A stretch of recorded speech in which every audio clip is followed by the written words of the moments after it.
Assalamualaikum warahmatullahi wabarakatuh.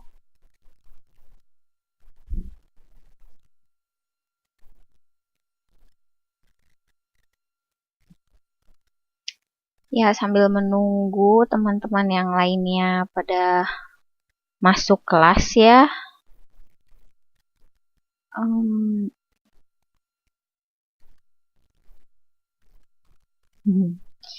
Ya, halo, waalaikumsalam. Assalamualaikum Mbak Tia, Mbak Isda.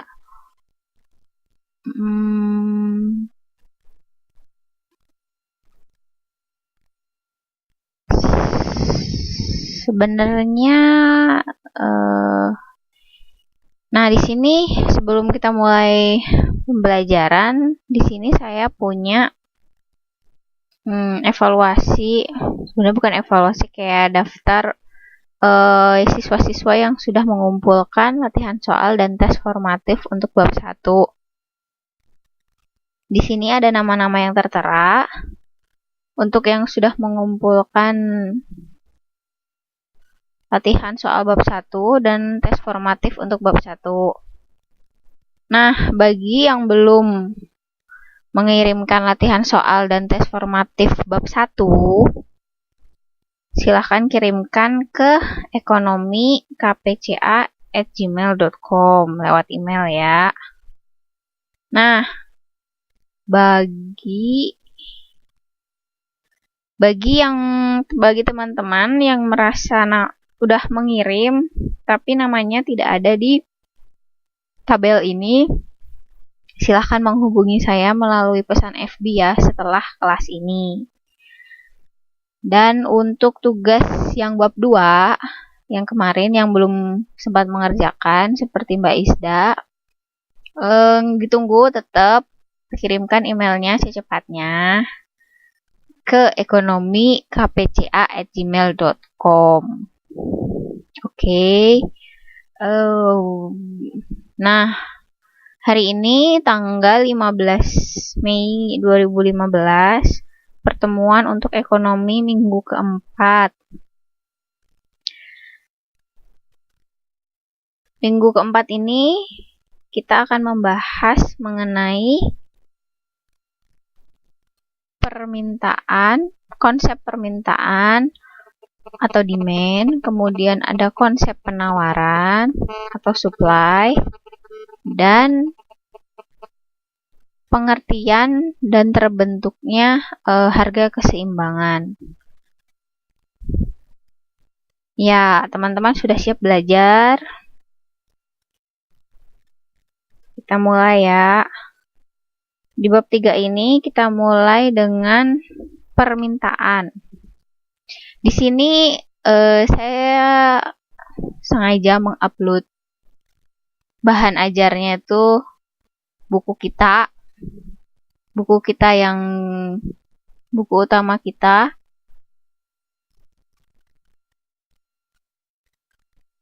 Ya, di sini bisa dilihat di bab 3 mengenai permintaan, penawaran, dan harga keseimbangan.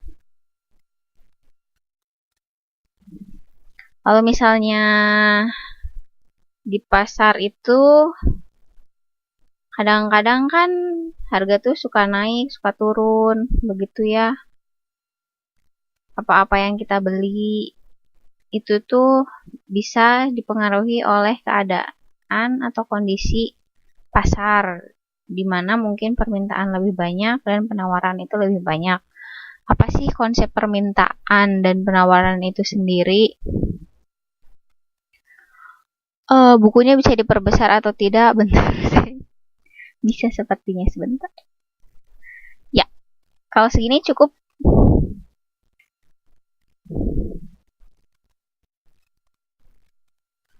Iya Mbak Kuswanti, nanti pas di akhir pembelajaran saya umumkan lagi ya nanti nama-namanya.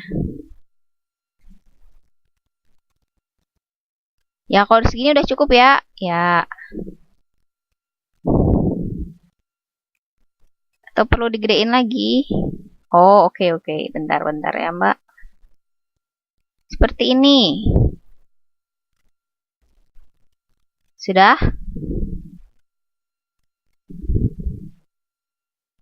Oke.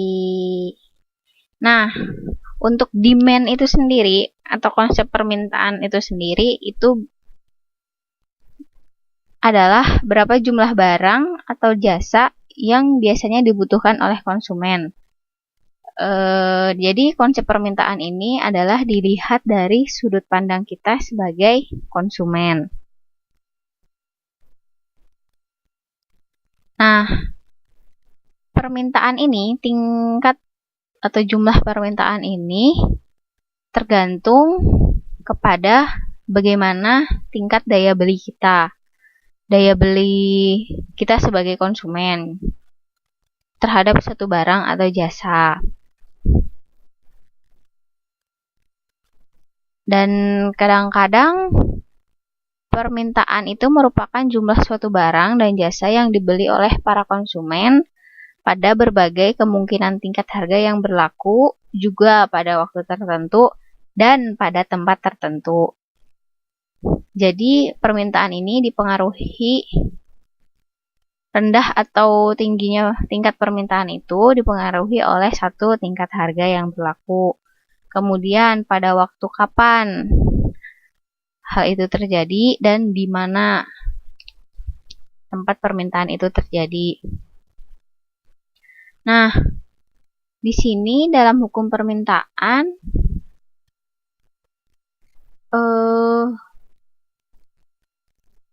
ada yang namanya hubungan antara permintaan atau jumlah yang diminta atau dibeli dengan harga. Tadi kan sudah dijelaskan yang berhubungan dengan harga. Nah, di sini kita bisa lihat ya. Di sini ada contoh. Judulnya schedule atau jadwal permintaan cabai merah. Di sini ini contoh aja ya. Jadi ketika harganya itu tinggi, cabai merah itu tinggi per kilonya. Contoh di sini situasi A, 15.000. Ini kan harga paling tinggi ya. Bisa dilihat kalau jumlah permintaannya atau jumlah yang dibeli per kilonya itu cuma 3 kilo. Jadi ketika harga 15.000 di pasar, yaudah bang beli 3 kilo aja, mahal kayak gitu kan. Jadi kalau misalnya di pasar harga itu cenderung tinggi untuk sebuah barang, biasanya kita kan suka belinya yaudah dikit aja kayak gitu. Jadi permintaannya juga menurun. Ketika harga naik, permintaan itu turun. Terus di sini juga bisa dilihat ya, ini namanya ada tren. Saya sebutnya ini tren. Tren itu adalah keadaan atau situasi yang bisa kita lihat dari schedule ini. Jadi misalnya kemudian di situasi yang B 13.000 harganya menurun. Nah, ya udah nambah 1 kilo lagi belinya kayak gitu. Ini bisa dilihat kan ya perbedaannya. Harga yang semakin turun, maka permintaannya itu semakin meningkat. Seperti ini. Dengan harga rendah yaitu 5.000 per kilo cabai merah, otomatis kita pengennya borong kan. Jadi jumlah permintaan atau jumlah cabai merah yang kita beli itu lebih banyak. Kayak gitu. Nah, dari tabel ini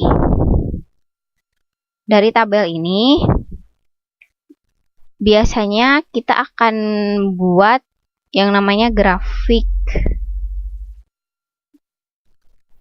Grafiknya seperti ini. Jadi tadi harga, di sini bisa P di sini itu artinya price atau harga. Jadi yang tadi ingat ya, dari yang harga paling mahal 15.000, ini 15.000 ya, ditambahkan jadi 15 dikali 1.000 jadi 15.000. Jadi ini artinya 15.000, ini 13.000, ini 11.000, 9.000, 7.000 dan harga paling rendah untuk cabai merah yaitu 5.000.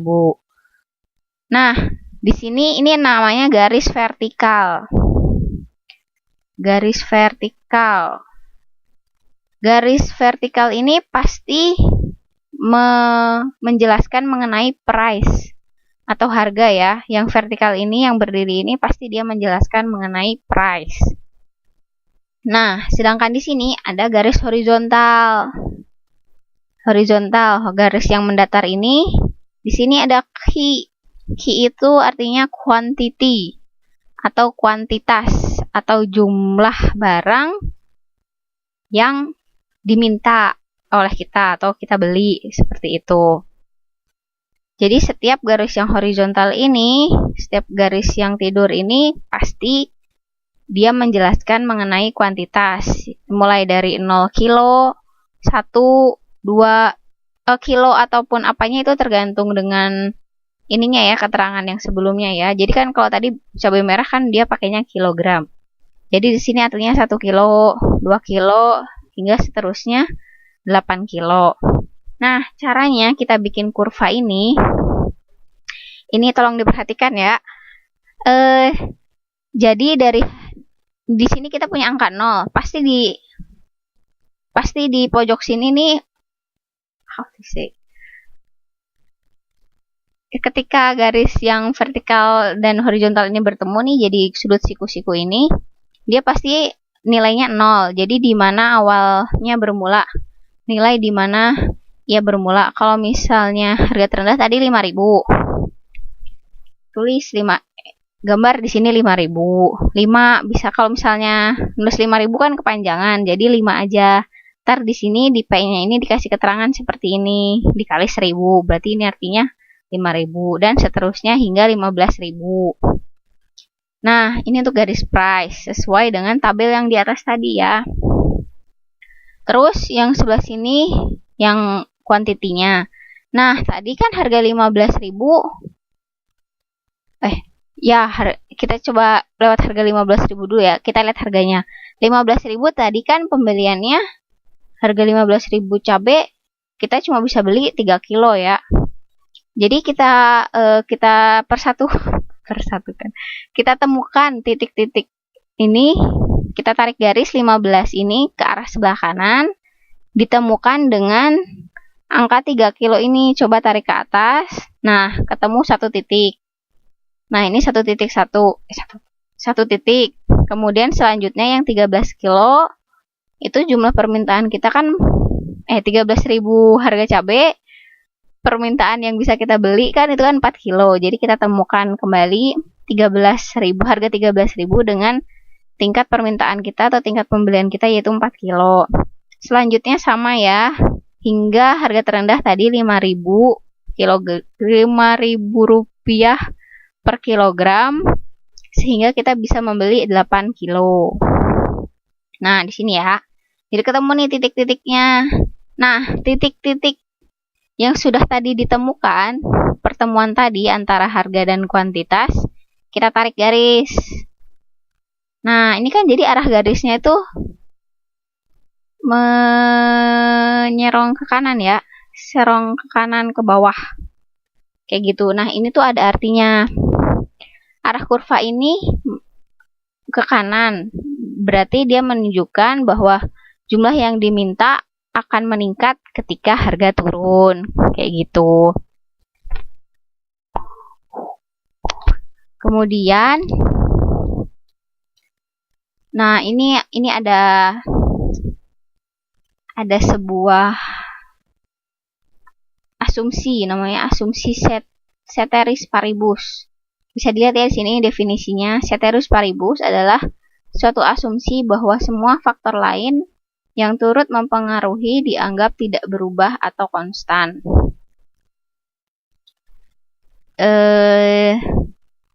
Jadi contohnya kan ceteris paribus yaitu suatu asumsi bahwa semua faktor lain selain harga nih ya, turut mempengaruhi dianggap tidak berubah atau konstan. Ini contohnya misalnya kayak ketika harga cabai merah 15.000. Terus kita ke pasar kan harus ada transport tuh ya. Ya mungkin alhamdulillah bisa jalan kaki, yang bisa jalan kaki. Cuma kadang-kadang kan harus transport bensin atau ngongkos angkot. Itu kan kadang-kadang mempengaruhi mempengaruhi modal. Misalnya kita cuma bawa uang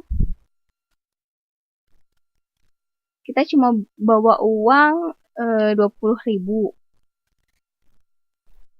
Tadinya kalau kita bisa jalan kaki nih ya tanpa beli bensin, kita bisa contoh kita bisa beli cabai merah itu 4 kilo. Asumsi 1 kilo itu 5.000 aja ya. 1 kilo cabai. Nah, karena 5.000 sudah kepake buat ongkos bensin, jadi kan kita cuma punya 15.000. Jadi kita otomatis pembelian cabai kita berkurang karena ongkos yang tadi itu yang harus kita keluarkan untuk transportasi. Nah, inilah faktor lain yang bisa mempengaruhi permintaan kita. Nah, tapi dalam asumsi ceteris paribus ini, si ongkos ini itu tidak dianggap gitu. Tidak perlu dianggap dalam untuk menentukan kurva ini kayak gitu. Kemudian di sini juga dijelaskan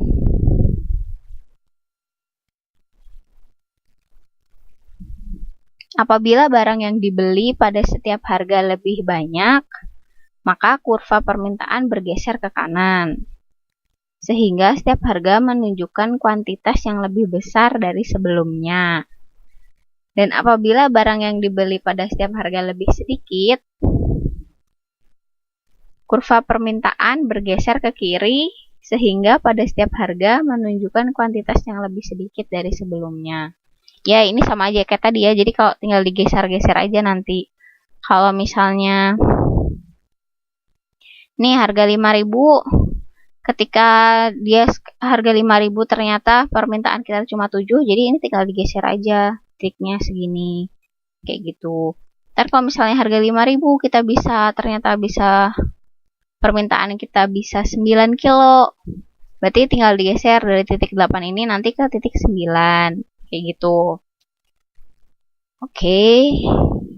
Nah, ini ada yang namanya hukum permintaan.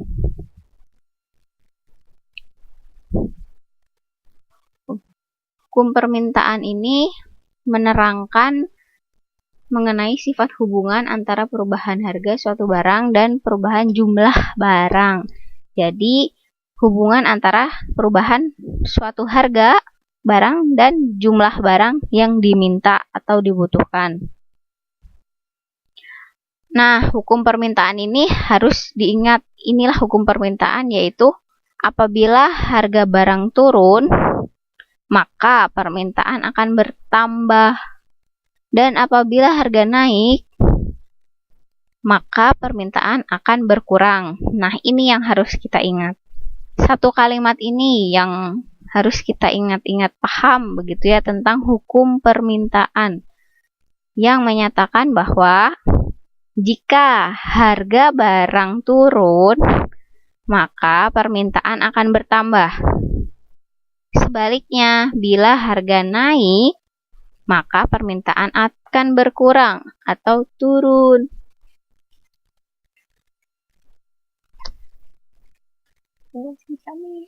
Begitu teman-teman. Jadi berkebalikan gitu ya. Kalau harganya naik, maka permintaan turun. Kalau harganya turun, berarti permintaannya naik. Gitu aja yang diingat. Gampang lah ya. Insya Allah.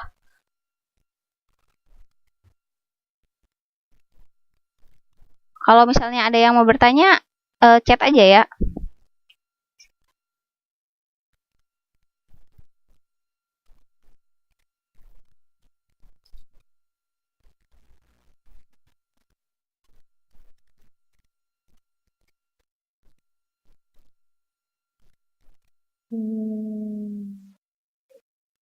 Oke.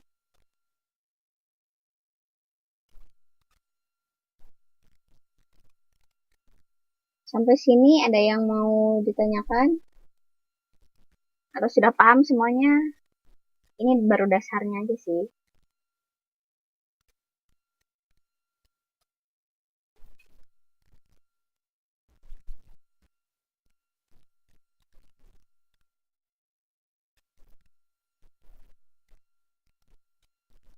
Ini Ini tentang ada utilitas marginal, ini nanti aja ya kita bahas. Mengenai utilitas marginal. Ini nanti terakhir kita bahas ya.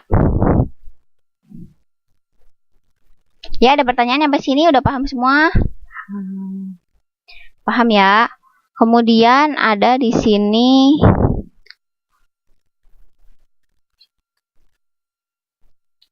faktor-faktor yang menyebabkan hukum permintaan tidak berlaku. Ada beberapa hal yang menyebabkan hukum permintaan ini tidak berlaku. Tadi hukum permintaan ingat ya, ketika harga naik, maka permintaan turun. Ketika harga turun, permintaan naik. Begitu. Nah, faktor-faktor yang tidak berlaku itu adalah barang inferior. Jadi, hukum permintaan ini tidak berlaku pada barang-barang inferior. Barang-barang inferior ini yaitu apabila harganya turun, maka jumlahnya akan semakin sedikit diminta oleh konsumen dan sebaliknya. Kira-kira contoh barang inferior itu apa ya? Ada yang bisa memberi contoh? Ketika harganya turun, maka jumlahnya akan kita pun membelinya semakin sedikit. Barang inferior.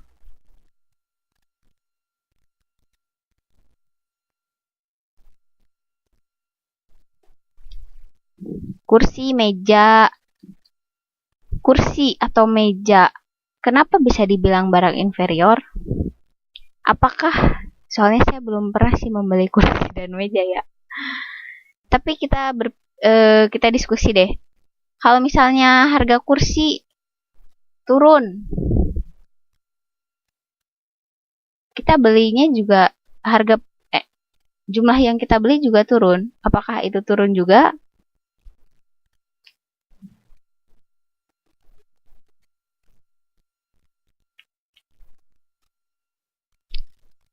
Ya, bisa naik. Bisa naik apanya, Mbak Tia?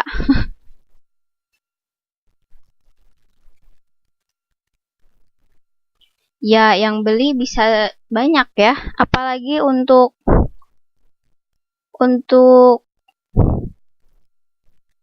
ya kalau saya sih seperti kita kalau misalnya ada mungkin kebutuhan kayak rumah tangga gitu ya.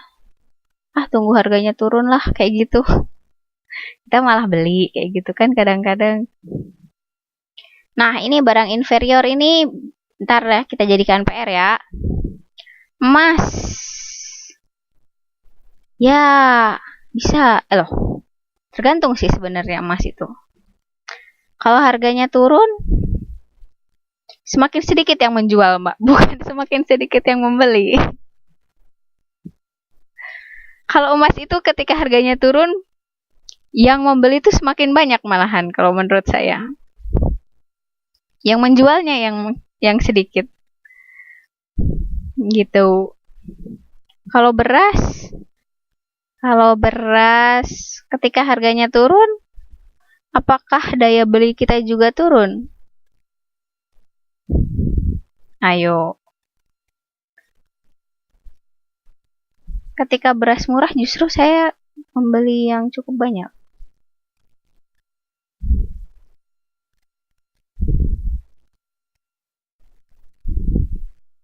Ya, mungkin untuk baju yang untuk fashion ya, fashion atau baju yang lagi ngetren kayak gitu. Mungkin ketika dia harganya turun, udah nggak ngetren lagi, pembeli jadi kurang berminat ya. Nah, ini kita jadikan PR ya, barang inferior. Untuk selanjutnya, cari contoh-contoh barang inferior. Ketika harganya barang itu turun, maka jumlah permintaannya pun turun ya.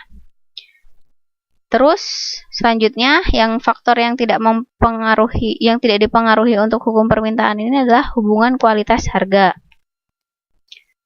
Konsumen seringkali hanya menggunakan patokan harga sebagai pedoman kualitas. Ya memang ya harga itu kadang tidak berbohong. Ketika suatu barang harganya tinggi biasanya kualitasnya sih memang bagus. Nah, hal ini disebabkan kurang lengkapnya atau sangat sedikitnya informasi yang diterima berkenaan dengan barang-barang yang dimaksudkan. Akibatnya, harga barang-barang yang diminta tinggi karena konsumen beranggapan kalau barang-barang mahal mempunyai kualitas barang yang lebih baik daripada barang yang harganya lebih rendah.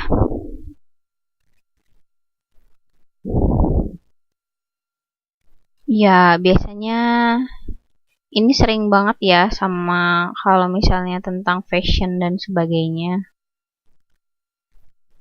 Atau mungkin gadget juga bisa. Banyak gadget-gadget yang sebenarnya mahal-mahal. Padahal speknya itu, spesifikasinya tuh biasa aja kayak gitu. Contohnya. Terus, kemungkinan faktor selanjutnya yaitu, wah ini kenapa nggak jalan? Sebentar. Kemungkinan harga akan berubah. Sebentar ya teman. Ini ada... Wih. Kenapa? Aduh. Nah, faktor yang ketiga yang tidak berlakunya harga hukum permintaan itu adalah pada saat suatu harga barang tertentu mengalami kenaikan, permintaan akan barang tersebut juga mencapai kenaikan. Nah, ini hampir sama tadi yang barang inferior. Tapi kalau barang inferior kan ketika harga turun maka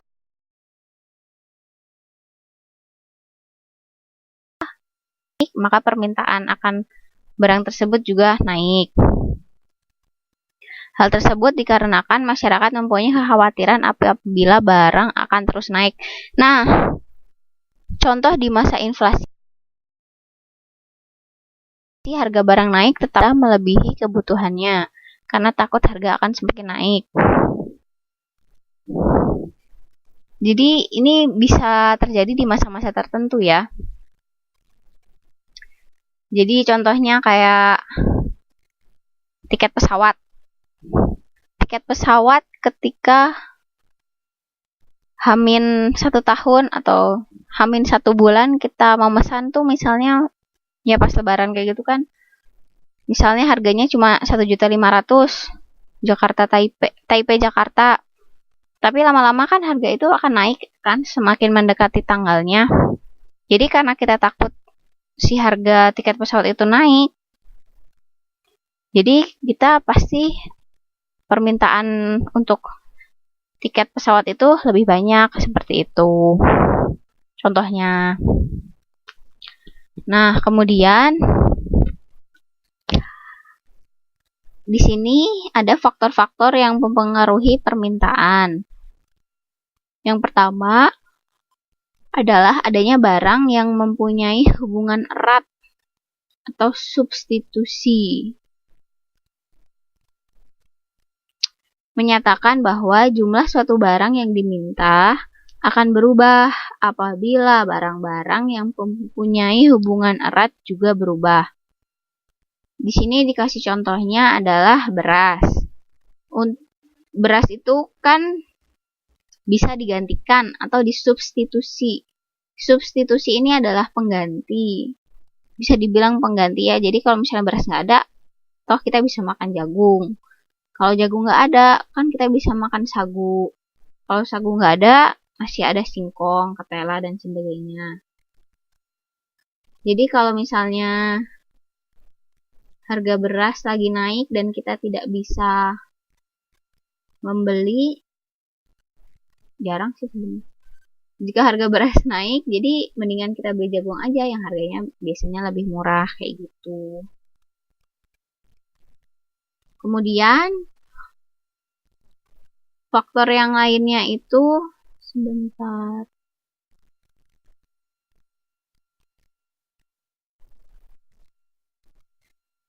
Penghasilan konsumen, ya ini tergantung tinggi apa daya beli kita ya sebagai konsumen. Ketika penghasilan kita banyak atau tinggi, kemampuan daya beli kita juga tinggi. Jadi untuk permintaan barang juga bisa disesuaikan dengan tingkat kebutuhan kita. Saat misalnya kita penghasilannya tinggi, mencukupi, ketika kita membutuhkan misalnya 5 kilo cabai dalam sehari, ya kita beli 5 kilo cabai kan ya. Tapi ketika penghasilan kita bisa dibilang di bawah cukup, tapi kita butuh 5 kilo cabai per hari misalnya, kita cuma bisa beli ternyata 3 kilo kayak gitu. Itu contoh faktor dari penghasilan konsumen. Kemudian selera konsumen. Sudah jelas ya ini selera konsumen ketika kita pengen beras rojo lele, tapi yang adanya di pasar cuma ada beras Cianjur kayak gitu. Jadi permintaan akan beras rojo, permintaan atau pembelian untuk beras rojo lele itu tidak tinggi seperti itu, karena selera kita pengennya beras Cianjur kayak gitu. Kemudian ada selanjutnya yang keempat itu faktor non ekonomis yang mempengaruhi permintaan. Contohnya, bila jumlah penduduk bertambah dan diikuti dengan semakin luasnya kesempatan kerja, maka akan semakin banyak orang menerima penghasilan.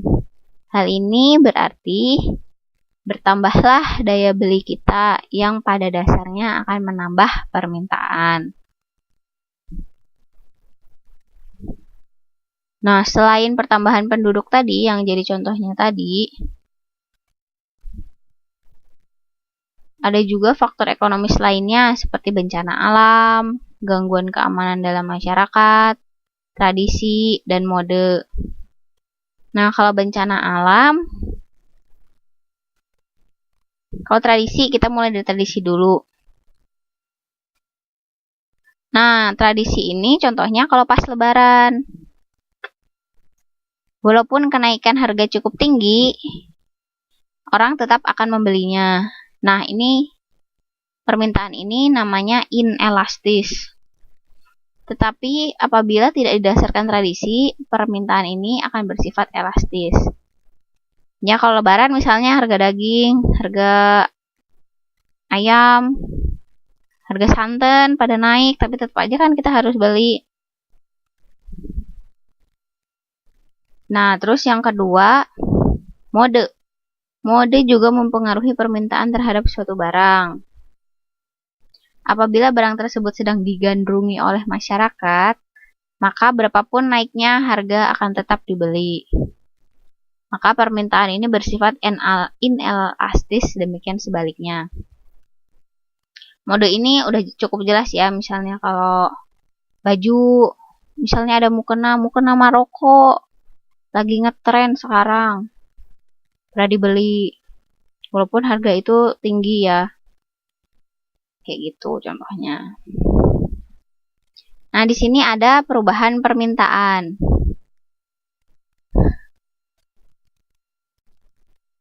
Ini berhubungan dengan ketika permintaan terhadap suatu barang itu naik dan turun.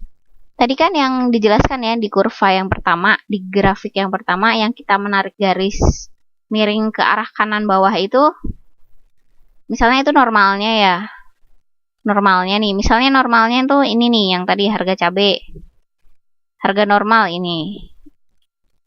Yang tadi 5.000, harga 5.000, terus kita bisa beli 8 kilo. Terus ini yang harga 15.000, kita cuma bisa beli 3 kilo. Nah, kalau misalnya pas mau lebaran nih. Pas mau lebaran kira-kira grafiknya di mana?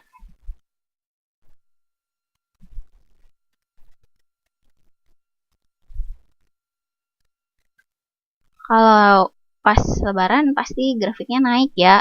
Jadi harga semakin naik, pembelian pun semakin naik juga. Jadi bisa digeser ke yang D2 ini. Kayak gitu, ini tentang hanya perubahan ini aja sih, ketika permintaan itu berubah, maka dia akan menggeser. Kalau permintaan itu misalnya naik, dia akan menggeser ke sebelah kanan ini. Ketika permintaan itu turun, maka dia akan menggeser ke D1 ini, gitu.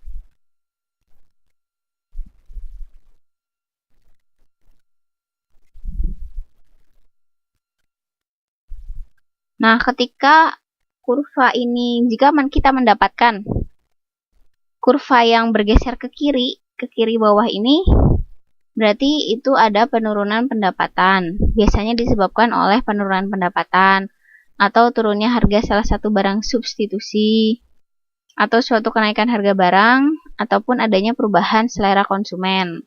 Misalnya, kalau misalnya di sini, sekarang ini kan udah mau musim summer ya. Sebelumnya kan musim dingin. Jadi mungkin ada selera konsumen yang pastinya berubah ya kalau misalnya dalam ini fashion, kebutuhan konsumen itu berubah. Sedangkan adanya kenaikan permintaan berarti lebih banyak diminta pada tingkat harga. Nah, kalau ke kanan itu sebaliknya. Kalau misalnya kurva ini pindahnya ke kanan, ke D2 ini, maka itu bisa disebabkan karena adanya kenaikan pendapatan, alhamdulillah, kenaikan harga barang substitusi, kemudian selera konsumen yang menyukai barang tersebut, dan kenaikan jumlah penduduk. Seperti itu. Nah, di sini ada rumus nih.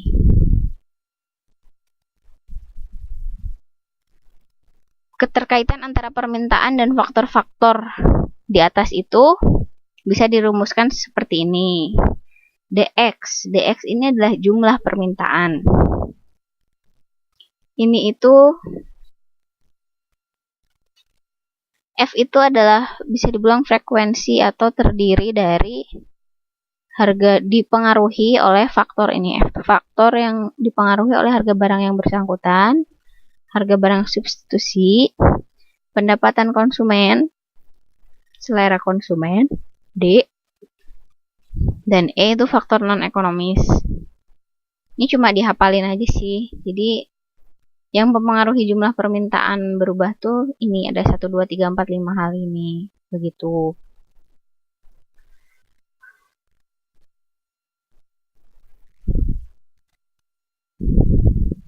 Nah, nyampe permintaan. Ada pertanyaan? Kita baru membahas permintaan ya. Ada pertanyaan, teman-teman, tentang permintaan? Ada yang belum dipahami?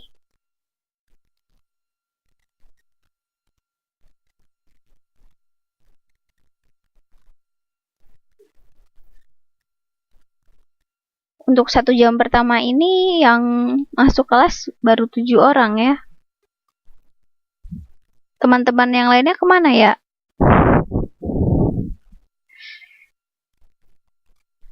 Apakah masih sibuk?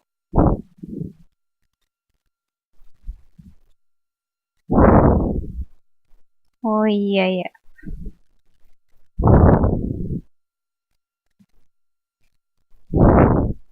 Iya, semoga teman-teman semuanya dilancarkan kesibukannya. Amin. Ya, ada pertanyaan nggak? Kalau nggak ada, kita lanjut ke penawaran ya. Nah, penawaran ini ketika ada permintaan itu adalah dilihat dari konsumen ya, sudut pandang konsumen. Nah, ini adalah penawaran. Penawaran ini dilihat atau supply ini dilihat dari sudut pandang produsen atau yang punya barang.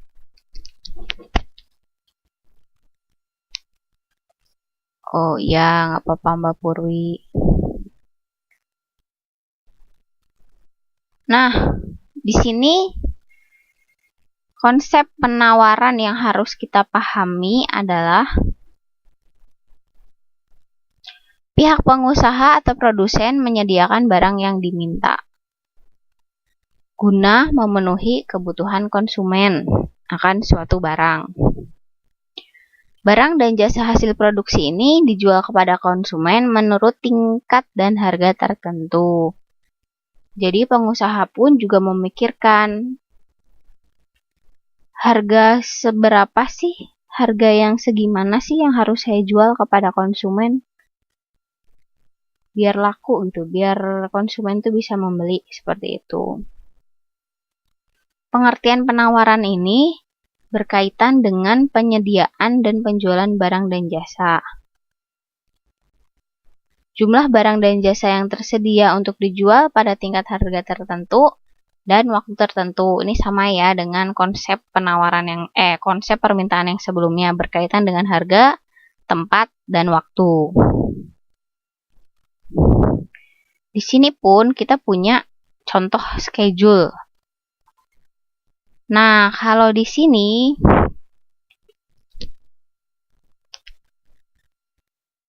bisa dilihat nggak perbedaannya sama yang schedule yang permintaan tadi?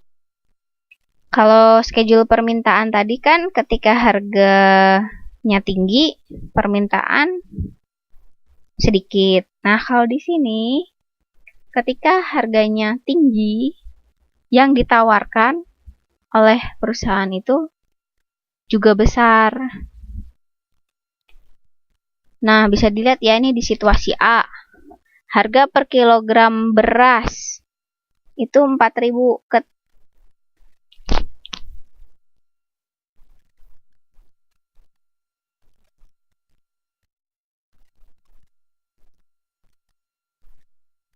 Ini bukan jumlah yang dibeli ya sepertinya. Ini jumlah yang ditawarkan.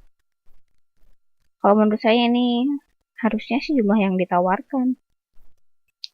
Karena ini ya tabel di atas menunjukkan jumlah barang yang akan ditawarkan oleh produsen pada setiap tingkat harga. Berarti tingkat harga sekian, 4.000, maka produsen hanya menawarkan 100. Ketika tingkat harganya tinggi, 6.500, maka jumlah yang ditawarkan lebih banyak.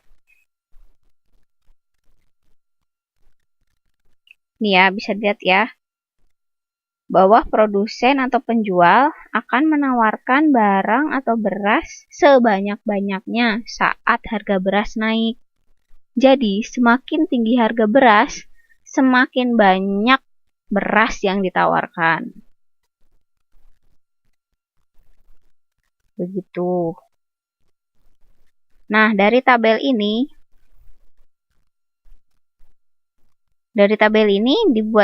kita bisa buat kurva lagi. Nah, bedanya kurva yang tadi permintaan itu kan dia arahnya ke arah kanan bawah ya. Ke arah kanan bawah. Kalau udah ditarik garis. Nah, kalau yang ini kalau sudah ditarik garis, ini arahnya ke kanan atas. Seperti itu.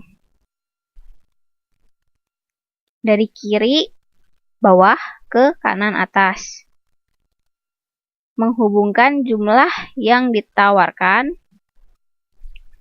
dengan harga beras. Ini jumlahnya, ini harganya.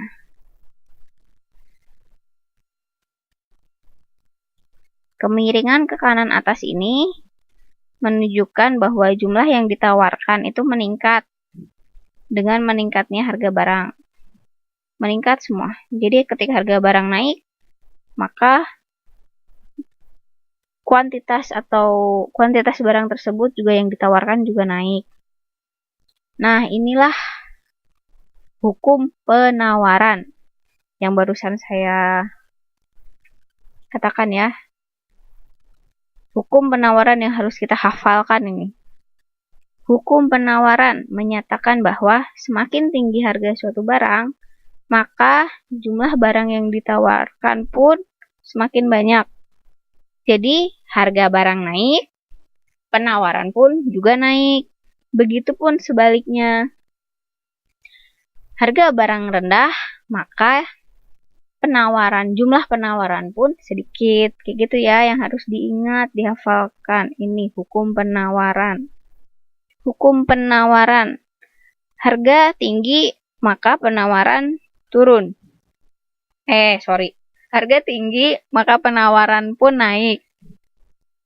Harga rendah, penawaran pun ikut rendah. Seperti itu.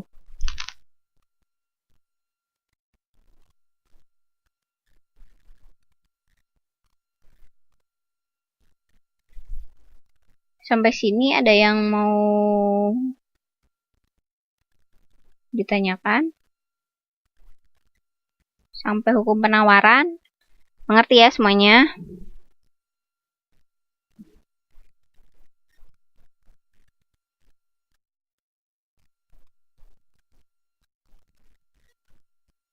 Oke. Kemudian di sini pun di hukum penawaran ini ada berlaku ceteris paribus. Hukum penawaran juga berlaku dengan asumsi bahwa beberapa faktor dianggap tidak mengalami perubahan. Ceteris paribus, yaitu antara lain biaya produksi, teknologi, kemudian harapan keuntungan, kebutuhan akan uang, harapan harga ke depannya, dan tujuan-tujuan tertentu.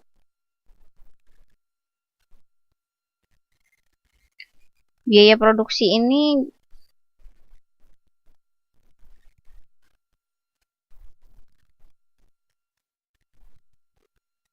kadang yang namanya penjual pasti at least atau minimal dia pengen ngejual harga di mana harga tersebut bisa menutupi biaya produksinya dia. Minimal biaya produksi itu tertutupi, jadi kayak gali lubang tutup lubang lah.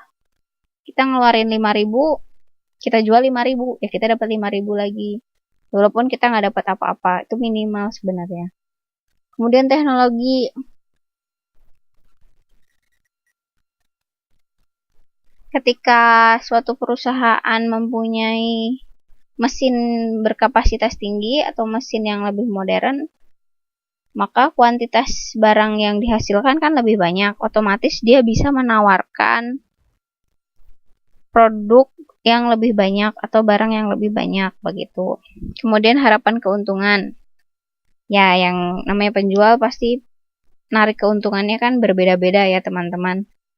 Kemudian kebutuhan akan uang, yaitu berhubungan dengan harapan keuntungan yang tadi.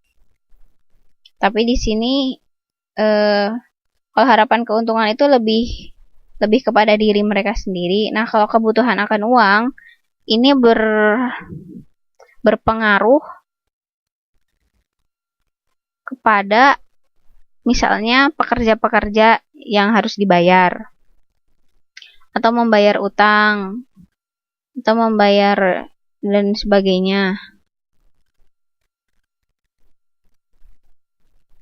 Nah, kalau misalnya produsen yang punya tingkat keuangannya lemah, dia biasanya akan menjual barang itu lebih rendah dari penjual-penjual lainnya untuk mengejar kuantitas ya. Jadi menjual barang, karena dia bisa menjual rendah, jadi dia bisa menjual barang sebanyak-banyaknya sehingga dia bisa mendapatkan keuntungan yang walaupun tidak maksimal, tapi setidaknya dia bisa memenuhi pembayaran yang harus dia penuhi. Kemudian harapan harga masa depan. Bagi penjual, di sini disebutkan ya, bagi penjual yang kuat keuangannya dapat menunda penjualan barangnya sampai harga yang lebih tinggi daripada harga pasar yang pada saat sekarang. Kalau saya bilang ini contohnya BBM, yang mereka menimbun BBM atau beras-beras bulog yang mereka timbun, atau pupuk-pupuk biasanya kalau misalnya kita dengar ada pupuk yang ditimbun yang akan dikeluarkan ketika harga tinggi, ini contohnya ya. Itu walaupun nggak baik, jangan ditiru ya teman-teman. Kemudian tujuan-tujuan tertentu. Hal ini biasanya merupakan kebijaksanaan yang harus dipatuhi. Bisa karena pengusaha atau negara, contohnya politik dumping. Dumping, bukan dumpling. Politik dumping ini di mana menentukan harga sebenarnya bukan harga yang dikehendaki, tapi karena mempunyai tujuan tertentu.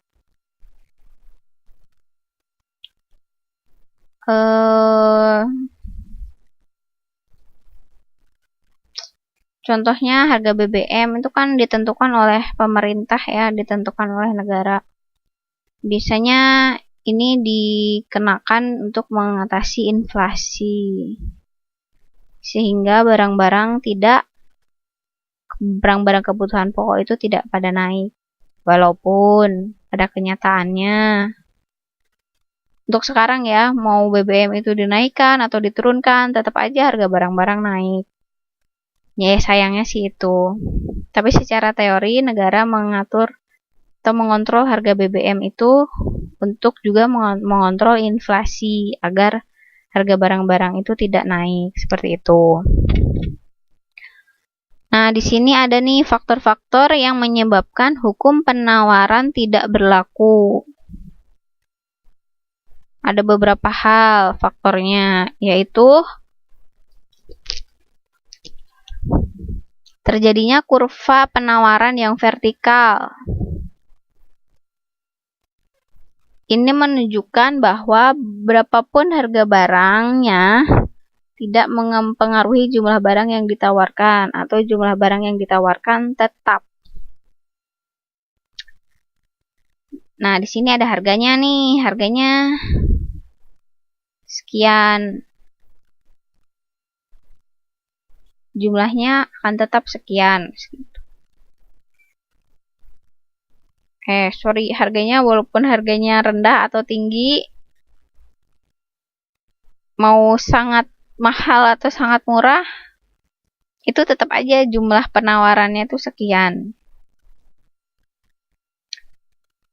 Jumlah penawarannya itu sama. Kemudian ada namanya faktor terjadinya kurva penawaran yang horizontal. Ini artinya mengundang lebih banyak barang yang ditawarkan, tidak perlu dengan kenaikan harga. Jadi walaupun harganya nggak naik, jumlahnya pasti ditambah. Seperti itu. Hal ini terjadi apabila beberapa proses produksi dalam jangka panjang terjadi kasus-kasus di mana kenaikan produksi tidak mengakibatkan kenaikan biaya produksi per unit.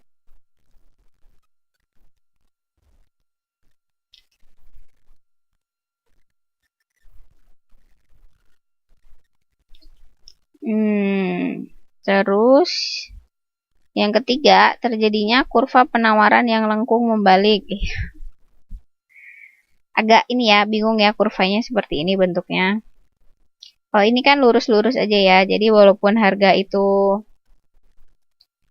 nggak perlu naikin harga, pokoknya jumlahnya itu pasti bertambah kayak gitu. Kalau ini walaupun harganya, kalau yang vertikal walaupun harganya mau rendah, mau tinggi, mau mahal, mau murah, pasti yang ditawarkan ya segitu-gitu aja kayak gitu. Kalau ini penawaran yang horizontal ini nggak perlu naikin harga. Misalnya harganya tetap 5.000, mau bulan apapun harganya 5.000, tapi dalam 1 tahun itu jumlah penawarannya itu bisa beda-beda. Bisa naik, bisa turun, tapi dengan harga yang sama seperti itu. Nah, terus ini ada yang ketiga, terjadi penawaran yang lengkung membalik. Mari kita baca sama-sama. Misalnya, kurva penawaran tenaga kerja yang berbentuk melengkung terbalik. Hal ini terjadi karena setelah mencapai tingkat upah tertentu, penawaran tenaga kerja justru menurun bila upah naik lagi. Hal ini disebabkan orang lebih suka menikmati waktunya untuk hal lain di samping memperoleh penghasilan. Ini kayaknya waktu-waktu liburan ya kayak gini, maksudnya pas-pas lebaran. Jadi kita mendingan lebaran di rumah mungkin ya daripada, maksudnya udah setahun penuh kerja. Saat lebaran itu kan momen-momen yang tertentu ya. Jadi pengennya ya kita nggak usah kerja dulu lah. Mending kita cari kegiatan yang lain kayak lebaran kayak gitu. Kita lebih milih lebaran daripada bekerja gitu. Lebaran ketemu keluarga. Setahun sekali ini begitu. Ini contohnya.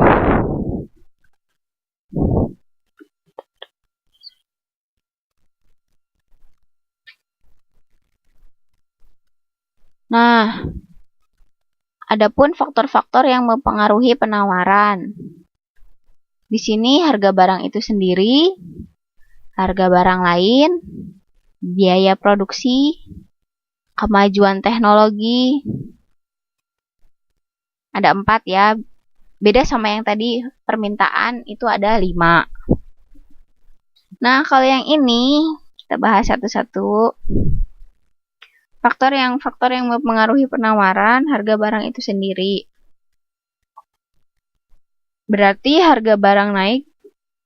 Bila harga barang naik, maka jumlah barang yang ditawarkan bertambah. Nah, ini disebut hubungan yang positif. Kemudian ada harga barang lain. Bila harga barang lain menurun, maka jumlah suatu barang yang ditawarkan akan bertambah. Jadi dia bisa lebih menang harga barang ini terhadap barang yang lainnya. Misalkan sebuah pabrik sepatu juga memproduksi sendal. Mereka akan memproduksi sendal lebih banyak apabila harga sepatu turun dan sebaliknya. Jadi mereka kayak punya barang substitusi. Iya, Mbak Nining. Wah, habis makan malam di luar. Alhamdulillah ya. Disimak aja ya, ikutan menyimak. Terus yang ketiga itu biaya produksi. Apabila harga mentah itu naik harganya, upah yang lebih tinggi dan kenaikan tingkat bunga modal tinggi itu bisa menyebabkan perusahaan menjual harga barangnya lebih sedikit.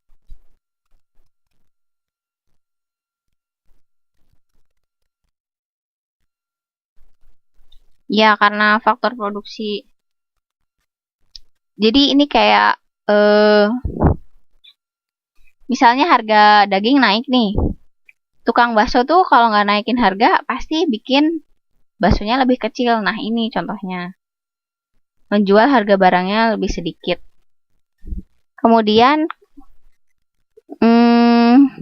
kemajuan teknologi. Kemajuan teknologi ini dapat berpengaruh pada jumlah barang yang ditawarkan dan bersifat positif.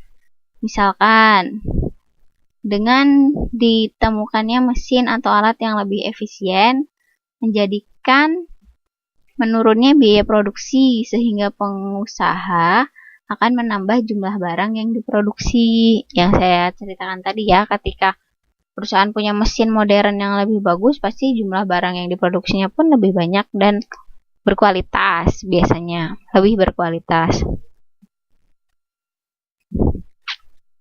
Ini ya, tinggal digabungin tadi. Jadi P itu jumlah barang yang ditawarkan. Penawaran itu meliputi faktor terdiri dari faktor yaitu X, yaitu harga barang yang bersangkutan, Y, harga barang lain, kemudian T, teknologi, dan Z itu biaya produksi.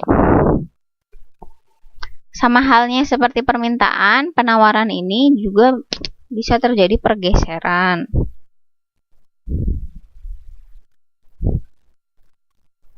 Bisa ke kanan dan ke kiri.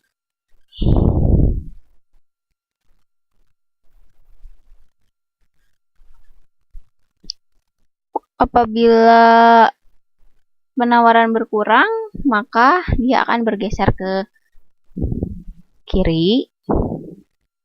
Bila penawaran bertambah, dia akan bergeser ke kanan. Nah, ini bisa di pergeseran kurva penawaran ini biasanya dipengaruhi faktor seperti harga kenaikan penawaran. Berarti jumlah barang atau jasa yang dijual menjadi lebih banyak akibat kenaikan harga. Nah, nyampe penawaran ini, ada yang mau ditanyakan?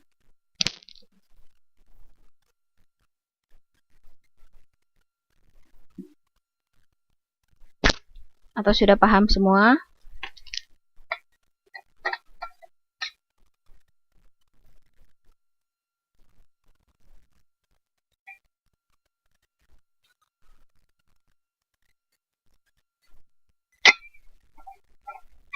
Kalau sudah paham semua, saya lanjut ya ke pengertian dan proses terbentuknya harga keseimbangan. Apakah nanti ada soal menghitung juga? Kita lihat nanti ya. Kita lihat nanti. waktunya cukup atau enggak untuk ngasih soal menghitung. Karena pada dasarnya kalau di sini sampai saat ini ya, sampai pengertian-pengertian ini sih belum ada yang untuk menghitung-menghitung itu. Paling membuat kurva aja, nggak menghitung, nggak perlu menghitung. Belum perlu menghitung. Nah, oke, lanjut ya. Ini ada pengertian dan proses terbentuknya harga keseimbangan. Harga keseimbangan ini adalah bertemunya kurva permintaan dan ketika bertemunya kurva permintaan dan kurva penawaran. Harga keseimbangan ini adalah suatu harga yang menggambarkan keseimbangan antara jumlah barang yang diminta dengan jumlah barang yang ditawarkan pada tingkat harga tertentu. Jumlah barang dan diminta dan ditawarkan ini sama atau sebanding. Nah, prosesnya gimana sih terbentuknya?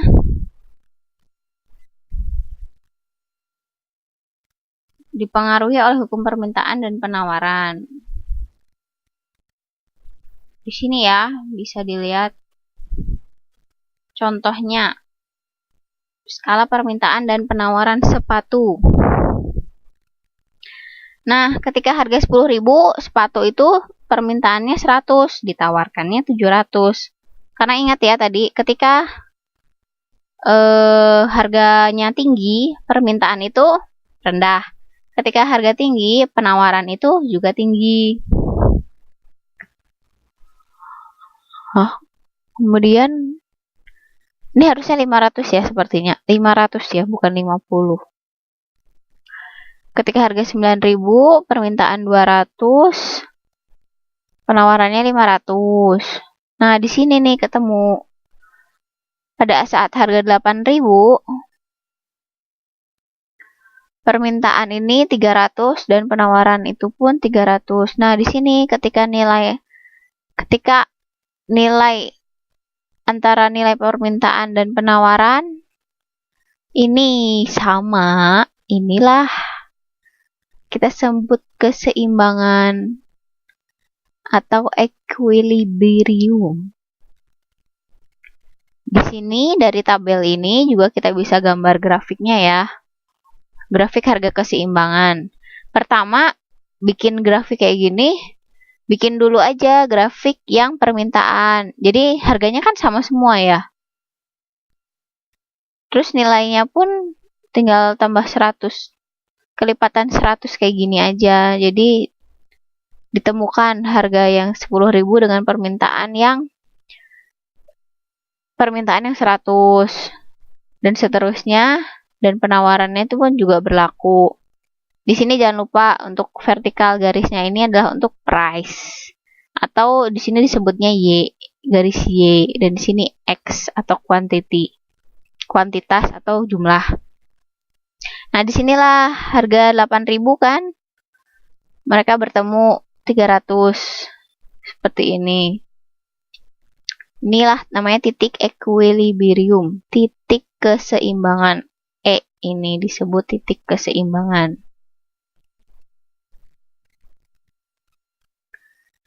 Keseimbangan harga dan jumlah ini disebut harga pasar atau equilibrium price. Gitu teman-teman. Jadi tinggal menggabungkan aja antara si kurva atau trennya kurva permintaan dan kurva penawaran. Ketika di mana titik mereka bertemu, itulah titik harga keseimbangan kayak gitu.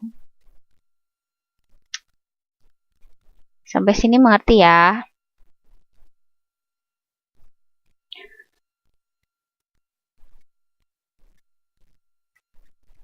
Nah, di sini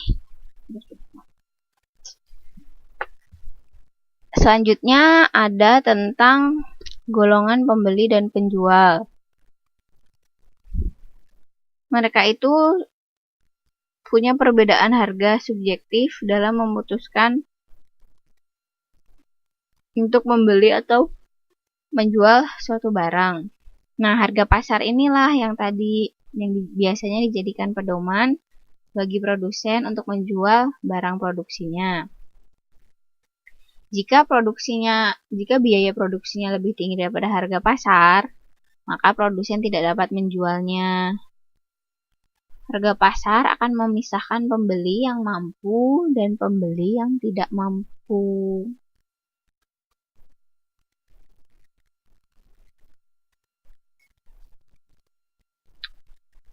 Kalau ditinjau dari daya beli, golongan pembeli ini dibedakan menjadi satu, pembeli super marginal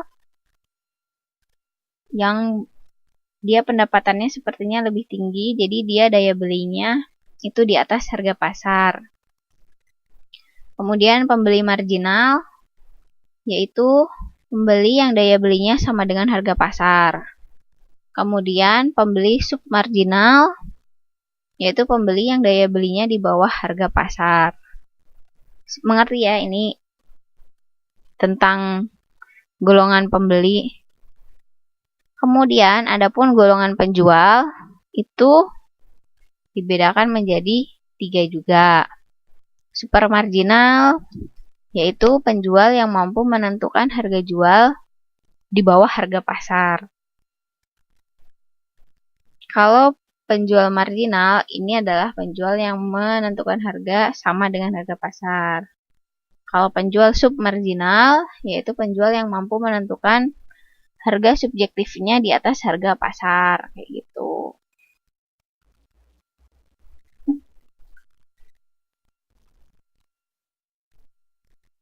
Sampai sini mengerti ya?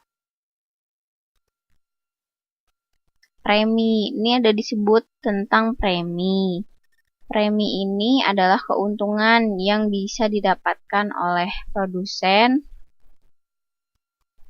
karena harga subjektifnya lebih rendah dari harga pasar. Sedangkan premi untuk konsumen ini itu keuntungan yang diterima konsumen karena harga subjektifnya lebih tinggi dari harga pasar. Di sini juga ada yang kurva untuk menjelaskan tentang premi konsumen dan produsen. Di sini tadi kita ketemu ya, titik E, titik harga pasar atau harga keseimbangan. Terus di sini ada titik A, B, E. A, B, E ini, ini harga ya. Ini adalah premi untuk produsen atau keuntungan yang bisa didapatkan oleh produsen. Karena dia bisa menjual barang di bawah harga pasar. Ini kan harga pasar ya. A sama B ini kan di bawah harga pasar. Jadi ini keuntungan mereka. Terus ada B, C, E. B, C, E. Inilah yang disebut premi konsumen karena mereka bisa mendapatkan harga di atas kemampuan daya beli mereka itu di atas harga pasar. Jadi kayak sisa gitu keuntungannya. Kayak gitu. Jadi kalau A, B, E ini adalah ranah untuk premi produsen. Kalau B, C, E ini adalah ranah keuntungan untuk konsumen, begitu. Kemudian dalam harga keseimbangan pun juga terjadi perubahan. Jadi kalau tadi kurva permintaan dan kurva penawaran pun bisa berubah akibat faktor-faktor tertentu ya. Entah itu jumlah penduduk, entah itu kenaikan harga barang dan sebagainya. Nah, harga keseimbangan pun juga akan turut berubah seiring perubahan harga permintaan dan penawaran. Nah, ini kenaikan permintaan itu menyebabkan kenaikan harga dan jumlah keseimbangan serta kurva permintaan bergeser ke kanan. Nah, kalau permintaannya turun, itu menyebabkan penurunan harga dan jumlah keseimbangan serta kurva permintaan bergeser ke kiri. Nah, kalau nomor 1 ini, yang kalau naik, ini kan tadinya titik pasar nih, titik harga pasar di E ini. Ketika permintaan itu naik, harga naik, otomatis jumlah keseimbangan serta kurva permintaan itu bergeser ke kanan, ke E1 ini, ke kanan. Dan kalau misalnya dia turun, adanya penurunan permintaan, maka kurvanya akan bergeser ke kiri, atau E2 ini nih ke kiri. Nah, apabila permintaan tetap, nah ini kan tadi ada 2 garis ya.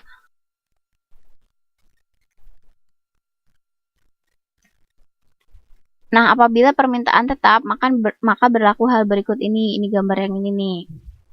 Tadi titik E kan ini ya. Titik E di sini. Kalau adanya kenaikan penawaran itu akan menyebabkan penurunan harga dan kenaikan jumlah keseimbangan. Jadi, kurva penawaran bergeser ke kanan. Mana sebelah kanan? Ini ya, E1. Nah, adapun penurunan penawaran menyebabkan kenaikan harga dan penurunan jumlah keseimbangan, dia akan bergeser ke kiri, ini ke yang E2 ini.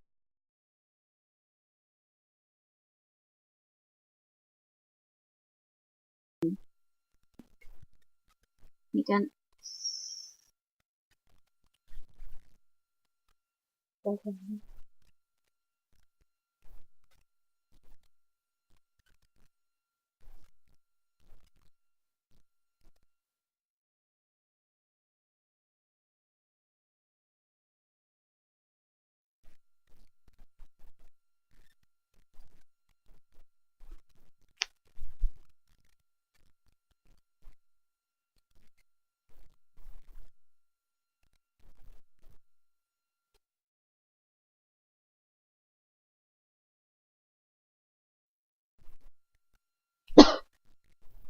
sebentar teman-teman, ada gangguan teknis bentar.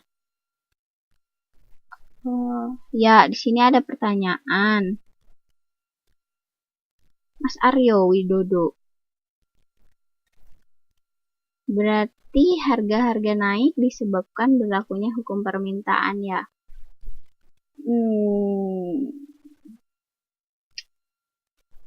Harga-harga naik itu bisa juga berpengaruh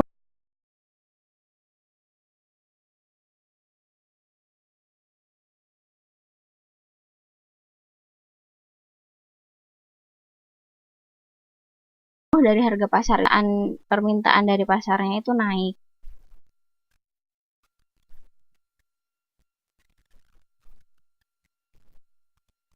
Jadi kalau misalnya permintaan kita bisanya bertambah, biasanya kalau di pasar itu kan bisa dapat harga yang lebih murah. Jadi harga itu bisa diturunin kayak gitu. Kalau hukum permintaan itu kan ketika harga di atas, maka permintaannya turun. Ketika harga di bawah, maka permintaannya naik.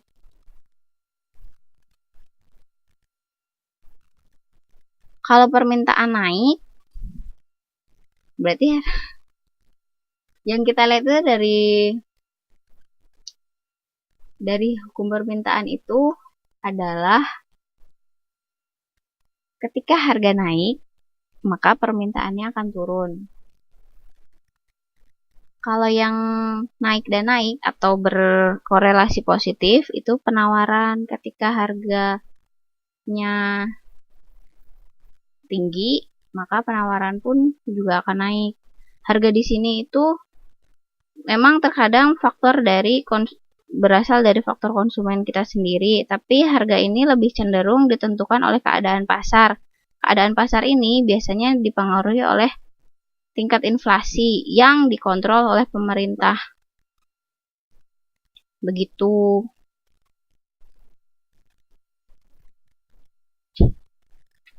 Pas kita 5 menit lagi ya. Mengerti Mas Aryo? Sepertinya saya baru ketemu ya dengan Mas Aryo ini.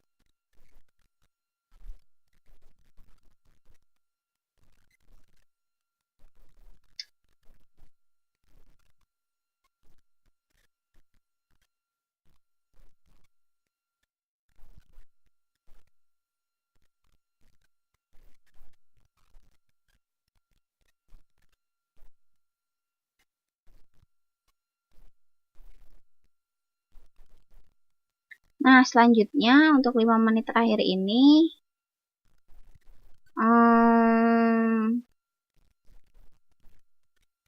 Udah selesai ya bab 3 ini. Mau dikasih latihan soal atau enggak? Teman-teman.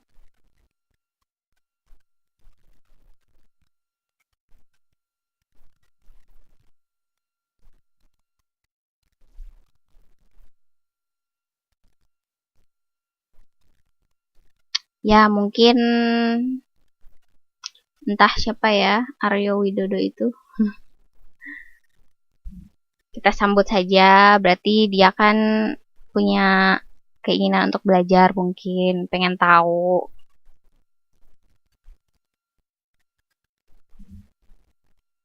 Nah,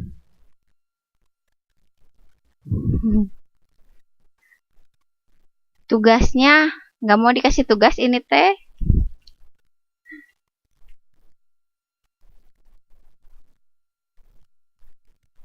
Tugasnya ini aja. Kasih tugas nggak ya? Ini dulu aja deh.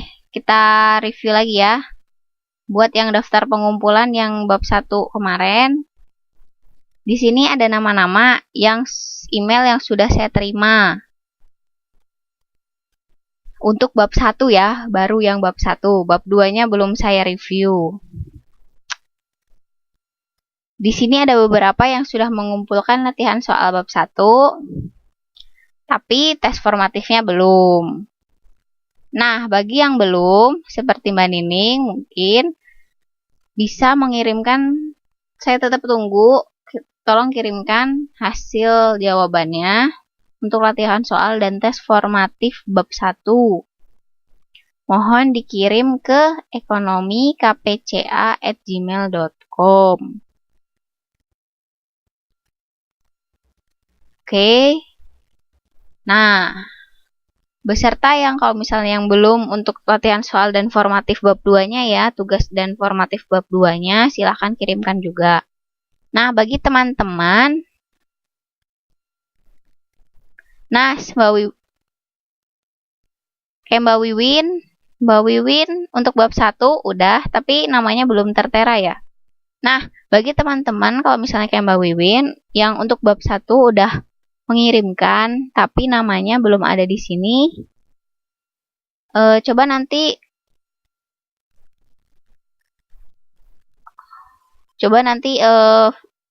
kirim pesan Facebook aja ya ke saya. Bu, saya udah kirim yang bab 1-nya, tapi nama saya belum ada di daftar ini. Nanti biar saya cek ulang lagi. Karena kemarin kan kita pakai 2 email ya, mungkin saya juga ada yang kelupaan kayak gitu. Ya. Nah, untuk bab 3 ini besok kita review kembali aja sekilas.